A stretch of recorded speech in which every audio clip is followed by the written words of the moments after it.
Welcome back, everyone. Today's topic is the common Muslim claim that the name Ahmad can be found in Isaiah 42:1.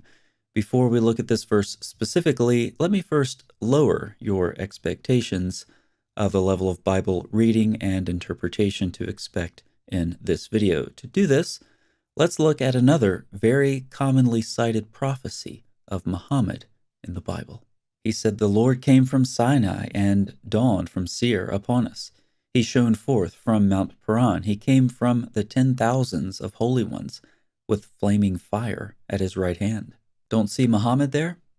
Put your Muslim Bible interpretation glasses on with me, and let's try again. Muhammad, came from a region that's close enough to Mecca and Medina and dawned from the same place. He shone, perhaps because he was shiny or bald, forth from Mount Paran, which is again close enough to Mecca and Medina. He came from the 10,000s of his soldiers with a sword or Quran in his right hand. And of course, when engaging in such venerable Muslim Bible reading, one has to be consistent and read other texts in this same cluster of verses, which are frequently referred to by scholars as the March from the South traditions, in the same way. Let me show you what I mean.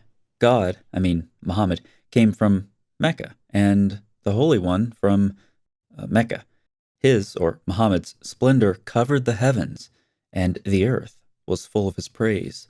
That seems idolatrous. Now that you've reduced your effective intellect for this video, let's look at the popular claim that Muhammad, or Ahmad, is mentioned by name in Isaiah 42:1. Unlike when the Quran was written, Muslims can now read the Bible, though this happens infrequently at best, as videos like this demonstrate.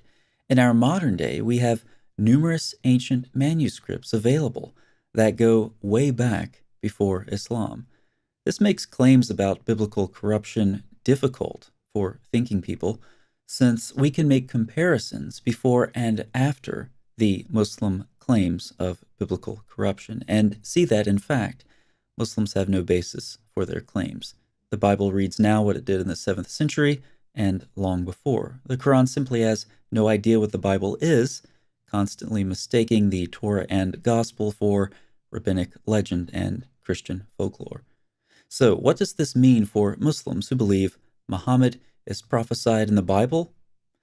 They can admit the Quran is wrong, or come up with some truly ridiculous claims, like the name Ahmad is mentioned in Isaiah 42.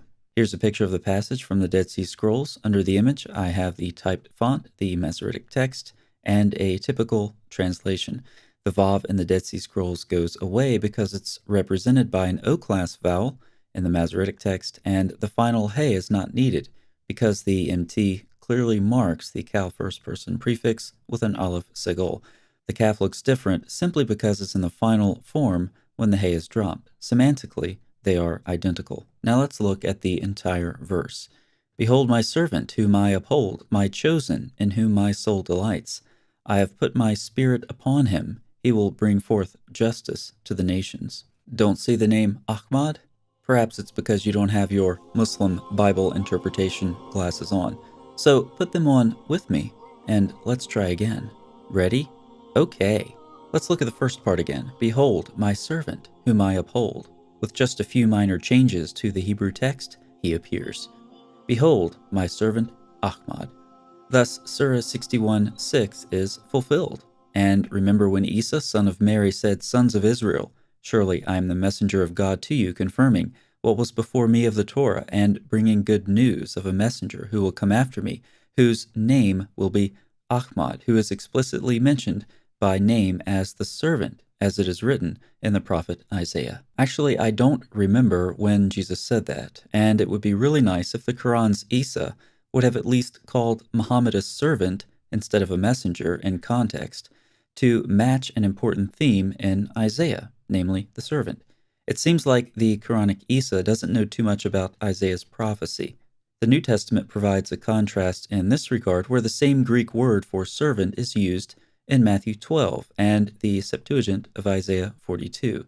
To add to the things the author of the Quran doesn't know, Matthew also knows Isaiah wrote it, since he mentions him by name, Muslims who make this argument about Isaiah 42:1 are claiming, indirectly, to know more about the Bible than their God does. And finally, note that Isaiah 42:1 says, I have put my spirit upon him, that is, the servant. It's interesting that in the Quran, the spirit of Allah is connected most directly to Isa and not Muhammad. Now, if you're curious, let's remove those special glasses so we can actually see the changes to the Hebrew text that Muslims are proposing. The first person prefix has to be changed to an A-class vowel. The tav has to be changed to a chet. The vav discarded or changed from an O-class to an A-class vowel. The final hey is discarded, even though it frequently provides confirmation of the first person prefix in the Dead Sea Scrolls. The kaf is assumed to be the final form since the hey is dropped, at which point it can appear similar to the dalet and therefore must be a dalet. And finally, the bet and vav are discarded. Note that Muslims cannot produce a single manuscript to argue for these changes. All they can do is assert that the text doesn't say what it does, and further assert that since it doesn't say what it does, it must say Ahmad. This two-stage argument puts the ignorant icing on the incoherent cake. I've also included the Septuagint for you. It uses a form of the verb antilambano, which is a perfectly straightforward translation of the Hebrew.